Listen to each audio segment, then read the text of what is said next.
عید کا دن صرف خوشیاں منانے کے لیے نہیں بلکہ خوشیاں بانٹنے کے لیے بھی ہوتا ہے۔ یہ دن اللہ کی رحمتوں کا شکر ادا کرنے اور دوسروں کو اپنی خوشیوں میں شامل کرنے کا موقع ہے۔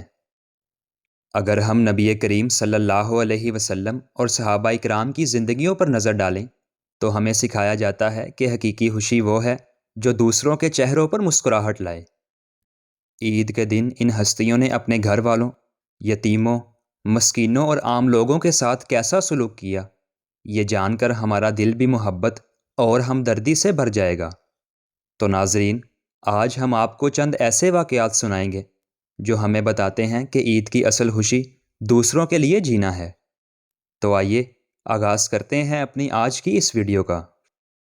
مدینہ منورہ میں عید کی خوشیاں ہر طرف پھیلی ہوئی تھیں۔ بچے نئے کپڑے پہنے، ہاتھوں میں کھلونے لیے خوشی سے کھیل رہے تھے۔ ہر طرف خوشیوں کی بہار تھی، لیکن اسی ہجوم میں ایک بچہ افسردہ بیٹھا تھا۔ اس کے چہرے پر نہ کوئی مسکراہٹ تھی اور نہ ہی آنکھوں میں چمک۔ وہ پھٹے پرانے کپڑوں میں ملبوس ایک کونے میں تنہا بیٹھا ہوا تھا، جیسے یہ خوشی اس کے لیے نہیں ہے۔ رحمت للعالمین جب عید کے روز عیدگاہ کی طرف جا رہے تھے تو راستے میں آپ نے اس بچے کو دیکھا۔ وہ دیگر بچوں کے برعکس خاموش بیٹھا تھا، اس کی آنکھوں میں آنسو تھے۔ نبی کریم صلی اللہ علیہ وسلم نے شفقت سے اس کے قریب جا کر پوچھا، بیٹا، تم یہاں اکیلے کیوں بیٹھے ہو؟ تم دوسروں کی طرح خوش کیوں نہیں ہو؟ بچہ آہستہ سے بولا، اے اللہ کے رسول، میرا کوئی نہیں ہے۔ میرے والد جنگ میں شہید ہو چکے ہیں اور میری ماں بہت غریب ہے۔ میرے پاس نہ نئے کپڑے ہیں، نہ جوتے ہیں، نہ کھیلنے کے لیے کچھ ہے، اور نہ کوئی ایسا ہے جو مجھ سے محبت کرے۔ یہ سننے کے بعد رحمت مجسم کا دل بھر آیا۔ آپ نے آگے بڑھ کر اس بچے کو گلے سے لگا لیا، اس کی پیشانی پر بوسہ دیا اور فرمایا، اگر میں تمہارا والد بن جاؤں، عائشہ تمہاری ماں بن جائے اور حسن و حسین تمہارے بھائی بن جائیں تو کیا تم خوش ہو جاؤ گے؟ یہ سننے کے بعد بچے کی آنکھوں میں خوشی کے آنسو آ گئے۔ اس نے بے ساختہ کہا، اے اللہ کے رسول، کیوں نہیں؟ یہ تو میری زندگی کی سب سے بڑی خوشی ہوگی۔ حضور علیہ الصلاۃ والسلام نے نہ صرف اس یتیم بچے کو دلاسا دیا بلکہ اسے اپنے ساتھ گھر لے گئے، اسے نئے کپڑے پہنائے، اچھا کھانا کھلایا اور اس کے ساتھ عید کی خوشیاں بانٹیں۔ وہ بچہ جو تھوڑی دیر پہلے تنہا اور افسردہ تھا، اب خوشی کے ساتھ چمک رہا ہے۔ ناظرین، یہ واقعہ ہمیں سکھاتا ہے کہ عید کی خوشیوں میں ہمیں ان لوگوں کو نہیں بھولنا چاہیے جو کسی وجہ سے خوشی سے محروم ہیں۔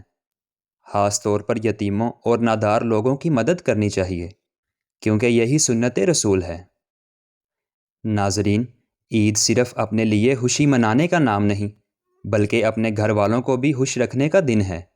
نبی اکرم صلی اللہ علیہ وسلم ہمیشہ اپنی بیٹی حضرت فاطمہ اور اپنے نواسوں حسن و حسین کے ساتھ خاص محبت کا اظہار فرماتے تھے۔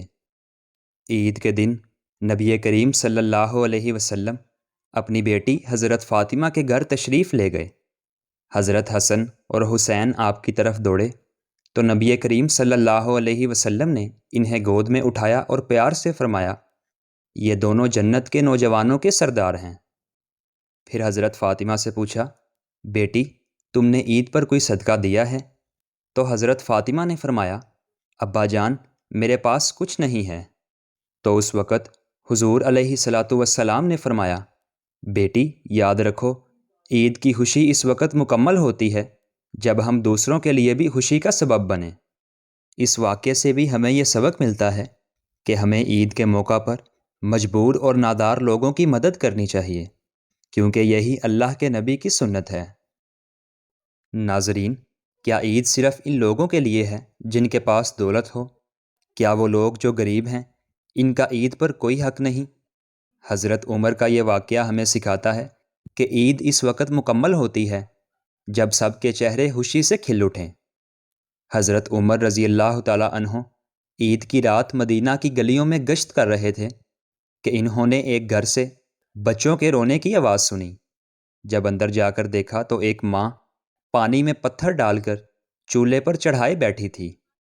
حضرت عمر نے اس سے پوچھا، بہن تم کیا کر رہی ہو؟ تو خاتون نے درد بھرے انداز میں کہا، میرے بچے بھوکے ہیں، میرے پاس کھانے کو کچھ نہیں ہے، میں انہیں بہلا رہی ہوں تاکہ وہ یہ سمجھ کر سو جائیں کہ کھانا بن رہا ہے۔ تو اس وقت حضرت عمر کے دل پر گہری چوٹ لگی، فوراً بیت المال گئے، راشن لیا اور خود اپنی کمر پر اٹھا کر لے آئے۔ جب بچوں نے کھانا کھا لیا تو حضرت عمر نے فرمایا، آج میری عید مکمل ہو گئی۔ ناظرین، عید کا دن صرف اپنی عبادت میں مشغول رہنے کا نام نہیں، بلکہ دوسروں کے کام آنا بھی ایک بڑی نیکی ہے۔ حضرت ابن عباس کا یہ واقعہ ہمیں بتاتا ہے کہ اصل عبادت کسی کی مدد کرنا ہے۔ ایک عید کی صبح حضرت ابن عباس مسجد میں اعتکاف میں بیٹھے تھے کہ ایک شخص پریشان حال ان کے پاس آیا اور ان سے مدد مانگی۔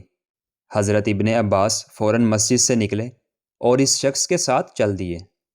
تو کسی شخص نے حضرت عباس سے پوچھا، ابن عباس آپ اعتکاف میں تھے، پھر باہر کیوں نکلے؟ حضرت ابن عباس نے فرمایا، نبی کریم صلی اللہ علیہ وسلم نے فرمایا تھا، جو شخص اپنے بھائی کی مدد کے لیے چلے، اللہ اسے 10 سال کی عبادت کا ثواب دیتا ہے۔ اسی طرح ناظرین، حضرت عثمان کی صحابت مشہور تھی۔ وہ ہمیشہ اللہ کے راستے میں خرچ کرتے، خاص طور پر ایسے مواقع پر جب لوگ ضرورت مند ہوتے تھے۔ عید کے دن بھی ان کی صحابت کا ایک واقعہ ہمیں بتاتا ہے کہ عید خوشیاں بانٹنے کا دن ہے۔ عید کے دن حضرت عثمان نے اپنے غلام کو حکم دیا کہ بازار جاؤ اور دیکھو کہ کوئی شخص ایسا ہو جس کے پاس کھانے کو کچھ نہ ہو۔ غلام واپس آیا اور بتایا کہ کچھ غریب لوگ بازار میں بیٹھے ہیں جن کے پاس کچھ نہیں ہے۔ حضرت عثمان نے فوراً کھانے اور کپڑوں کا بندوبست کیا اور فرمایا، آج کا دن ان کے لیے بھی خوشی کا دن ہونا چاہیے۔